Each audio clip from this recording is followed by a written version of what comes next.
Some people say that sedans are dead and everyone just wants an SUV, but the Toyota Camry has something to say about that. They sold over 300,000 of these last year, making it the best-selling sedan in America. Now, this is the all-new 2025 model, and historically the Camry's been about reliability, practicality, and value. But is this one? Well, that's what we're going to find out today by taking a look outside, inside. I'm going to show you some of the features and technology of this vehicle. We're trying to cram a bike in the back to see how usable this is as a sedan.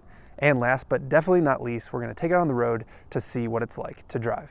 I'm also going to be comparing this to the Accord Hybrid I drove not too long ago and giving you which one I would rather buy. The Toyota Camry is overall a very unoffensive car, but I guess you could say the most edgy part about it is in fact the styling. They kind of have that Predator grille going on here that looks similar to me of what Lexuses have looked like in the past few years. Of course, this competes with the Honda Accord, and that car is really taking a step back in terms of being very conservatively styled, and this is definitely more busy in terms of the styling department. So it just is up to you whether or not you like busy and kind of new edge or a little more conservative with the Accord. This one specifically is the XSE, which is the top of the line model, and it also has basically every package you can get. You have to pay extra for these 19-inch wheels. You also have to pay extra for this painted black roof, but it does give it a bit of a sleek look. Either way, let me know what you think in the comments below about the looks of the new Camry. Probably the biggest news for the new Camry is the fact that they are hybrid only. Whatever trim you get, you're getting a hybrid powertrain. Gone are the regular naturally aspirated motors, and while you still get a 2.5 liter naturally aspirated motor, it is paired with some electric motors and batteries, combining for 232 horsepower. That's if you get the all-wheel drive models, which have a couple more ponies than the front-wheel drive models. Also, already mentioned 2.5 liter naturally aspirated should be pretty reliable, as these Toyotas are known to be. Last part, of course, fuel economy, 44 city, 43 highway. Although I have to be honest, I'm not getting those numbers here, but it is the tail end of winter here in Colorado, and I usually don't get those EPA numbers. If the hybrid powertrain is the big news, the second biggest news is definitely the update of this interior. This interior is so much better than the last Camry. Specifically, the infotainment has really made this feel a lot more modern. Not only does it have physical controls, which I absolutely love and always talk about for adjusting your temperature, adjusting your heat and AC, even things like your heated and ventilated seats, which of course this upper tier model gets. That's all done through these nice tactile buttons here. But the infotainment, when you do interact with the screen, man, it's just so simple. There's no learning curve. It's the same one that's in every Toyota now, and that's a good thing because it just works. And my phone pairs, Apple CarPlay is wireless, Android Auto wireless, everything works. Also, in terms of technology, you do get a wireless charger here, which is pretty nice, although my phone seems to kind of jostle around a lot here and never seems to charge because it moves around, but that probably depends on how aggressive you drive.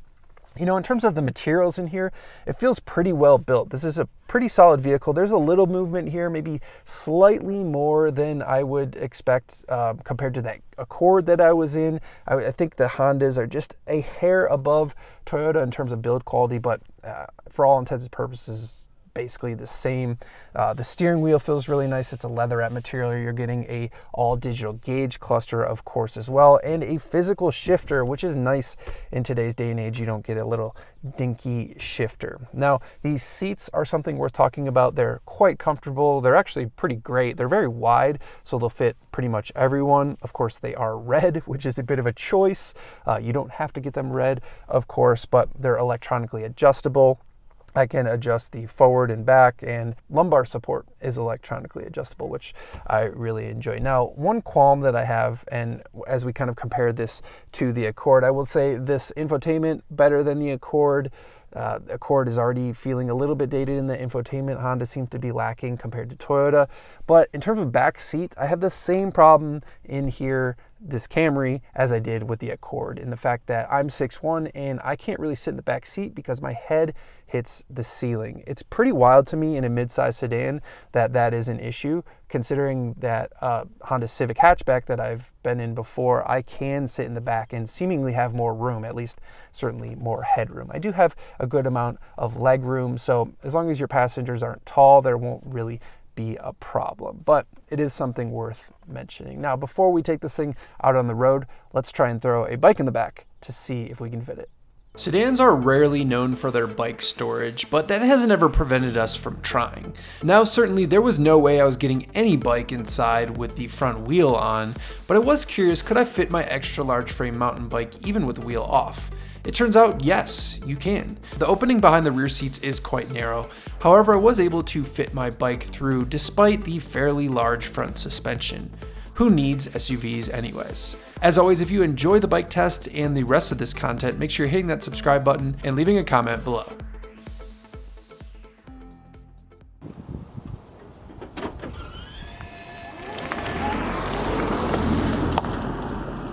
Off for a drive in the Camry, and immediately I'm reminded of that Accord. It is crazy actually how similar these vehicles are. So when I start talking about differences, we are talking about the minutia. Like, majority of people can drive both and be like, I don't know, they drive like basically the same. So let's get into it. I do think that the Camry feels like it has a little more speed to it. You know, the numbers would support that.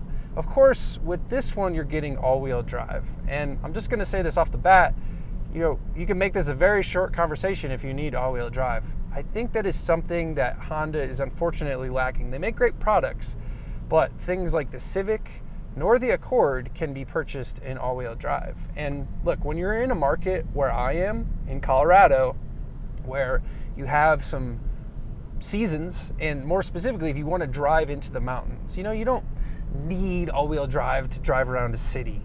You could just get snow tires, and snow tires might be good enough for a lot of scenarios in the mountains, but not quite everything that you're going to want. If you're spending a lot of time in the mountains, going skiing or whatever, you want all-wheel drive, and it makes it a short conversation. Do you get the Accord? Do you get the Camry? You get the Camry because it's the only one with all-wheel drive. Now, the all-wheel drive is a nice piece here. Of course, you're also getting the hybrid as standard here, which is a little bit different than the Accord. And look, the hybrid experience makes everything about this better. Yes, it has an e-CVT, and people love to get on me when I mention it has a CVT and I fail to mention e-CVT. Yes, they are different, but they sound the same. You know, like the overall experience of an e-CVT and a CVT are extremely similar. There's no shifting. You just get a bunch of whine from the engine, and that's all well and good. It's smooth. You know, the whole powertrain, like I said, feels powerful from that electric boost, especially up here at altitude. It's very quiet. Both of these cars, I think the Accord even more so, really wants to be in an EV mode. This Camry does as well, but I think the Accord probably takes the cake for spending as much time in EV mode as possible. But this one, look, anytime it has the opportunity to be in EV mode, it will. Like, you could be going at speed in certain scenarios, the engine shuts off and it's just using the electric motors. And because of all this EV-ness, or the hybrid, of course, rather, you're getting like just a really refined driving experience. You know, there's not much noise vibration here. Yes, you hear the engine a little bit, but it doesn't like really take over the cabin noise. You're also getting, of course, at low speeds. It's very quiet when it's able to move around under its own electric motors without the gas engine. That's all super quiet. We already talked about no shifts. It's a very serene experience. But what I will say is, while they're both very close, I think the Accord feels slightly more insulated to me. Just a little bit less road wind noise, and maybe it's a certain frequency, but I've always felt like a little, just like, and once again, we're splitting hairs here, just like a hair more calm and serene in the Accord. They're both so close, once again, but I got to give it to the Accord on that. The other thing that I have to give it to the Accord on, at least for me, is, and it really depends who you are. If you want a softer ride, the Camry is it. If you want a little more body control, the Accord is it.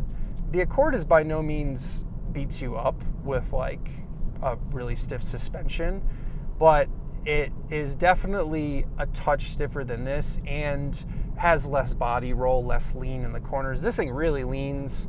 We're on 19-inch wheels, but it's super, super, super compliant. And look, let's be honest, probably most people actually prefer this in a hybrid vehicle or something like a Camry. They're not carving up canyons, but that's kind of where this, in my opinion, if you like really value a driving experience, even if it's like your commuter and like you're not tearing up a canyon, but if you like body control, the Accord has a little bit more of it. It's just a touch more buttoned down. This thing gets real understeery at the limit. Once again, who's driving a Camry at the limit? But these are just little nuances between the two vehicles. What I will say about the Camry is that, harkening back to like what we talked about at the very beginning here, this is such an unoffensive car. Like I made the little joke about the styling, which is a little busy, but when you drive this, nothing bothers you. Or nothing jumps out, I should say. You know, everything's super natural. The brake pedal's super natural. Even with the hybrid, it's really well calibrated. You know, the engine and the electric motors make smooth power. It's not peaky. The tune is really good. You know, the steering is incredibly light. While there is some body motion, but like when you're driving it around like most people are a Camry, they're just commuting from A to B. Like you just don't notice anything bad about this car. It's a fantastic driving experience for its intended purpose. So, you know, end of the day, I've already mentioned I'm not getting quite the fuel economy numbers that they mention in the EPA rating. I got pretty good fuel economy numbers in the Accord, but look, not the same day, not the same terrain, not the same weather, and that's always hard. Like unless you're literally driving these things back to back or like following one another, same acceleration, it's hard to compare. But you know, low 30s isn't like the most amazing fuel economy for a mid-size sedan hybrid. I got a lot closer to 40 miles a gallon in that Accord. Once again, different scenario. Now, which would I choose? Oh man, so tough. Like flip a coin. Honestly, both of these are incredible. I love the serenity that both offer. As I've mentioned, I think the Accord has just that more like sound deadening or canceling out frequencies than this, but man, this is super good. All-wheel drive, as we've talked about, if you need it, you get the Camry. A little more valuing on sort of the body control, you get the Accord. And then the last piece I think is value, and that's where I think the Camry beats the Accord, because of course you can get the hybrid powertrain at a base level. So even if you don't want all this other BS, which I would personally skip the 19-inch wheels, skip the painted black roof. There's a premium package in this, which like if you want things like this really nice sunroof, you know, some of the sound system, which is very average in my opinion. Like you could knock off like easily $6,000 from this sticker and still be super happy. So there is probably better value in the Camry than the Accord, and that is one thing that I will say. But man, what a great product. Toyota like nailed it. Look, they sell 1 million of these and they had to get it right because they sell a bunch and you can't screw it up, and they didn't screw it up. So if you made it this far in the video, guys, thanks very much for watching. Consider hitting that like and subscribe button, and I'll see you guys on the next one. Peace.